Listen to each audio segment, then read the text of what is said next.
Good morning, folks. Welcome back. This is Chris in Central Pennsylvania. The delegation that came to the United States comprised of Dr. Corne Mulder, leader of the Freedom Front Plus, Theo Diaga from SAI, and Gerard Papenfuss, a labor leader in South Africa, a delegation of Afrikaners who came to America last week and conducted a series of meetings around Washington, D.C. I asked a question about that. I was supposed to interview those guys, but it just didn't work out in the scheduling, so it never happened. Since they released a press release on the 25th of June, in which it is 25th, let me double check that here. Yeah, it is the 25th of June.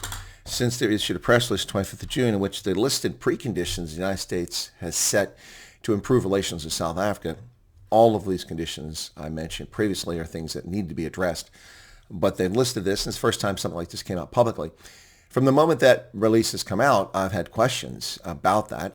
My first question was, have these things been communicated to the government of South Africa? Because we've not seen a U.S. government press release on this.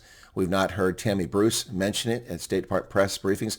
We've not heard Secretary of State Marco Rubio say anything about it. We've not heard the White House make any statements. There's been no subsequent executive orders addressing these things to fix U.S. relations. So I asked the question, did they communicate these things? Now, apparently there was a press conference this morning, the one that they weren't able to make when they were coming back from Africa because they had a delay in their flight. I was unaware of the press conference. Apparently it happened about 2 hours after I went to bed.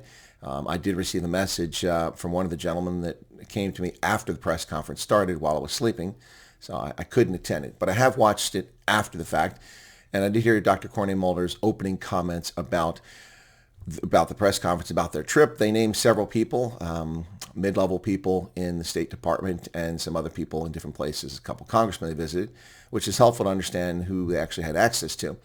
But Dr. Mulder said that, in fact, these requirements were communicated to the government of South Africa, which is what we surmised, we suspected, but we had no evidence and no one had told us. This is the first time I've heard anyone mention that these things were passed to the government of South Africa.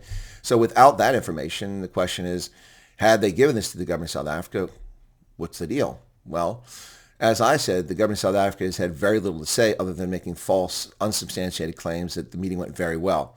And I said from the very beginning, including that day, that the real pain is coming behind closed doors. So we still don't know if that's when it happened based on this press conference, but I suspect that, at least the portion I saw, I suspect that, in fact, they must have communicated these things behind closed doors, which begs the question, why hasn't the U.S. government announced this publicly still? And I don't know that answer yet, so we'll keep asking that question until we get an answer. But it appears that Dr. Mulder said that these conditions were presented to the South African government, again, presumably in that meeting in the Oval Office behind closed doors, and that they've seen no progress. Well, of course they've seen no progress. The government of South Africa is not going to classify farm attacks as priority crime. They are not going to give a clear and unequivocal denouncement of kill the Boer. Ramaphosa went back to the States and said that, Malema can do what he wants. We have free speech here, except you don't have free speech. Gosh forbid somebody use a K word, which is an Arabic word for unbeliever. You will go to jail as a felon. Or you can call white people Neanderthals and canines and say that they should be driven to the sea.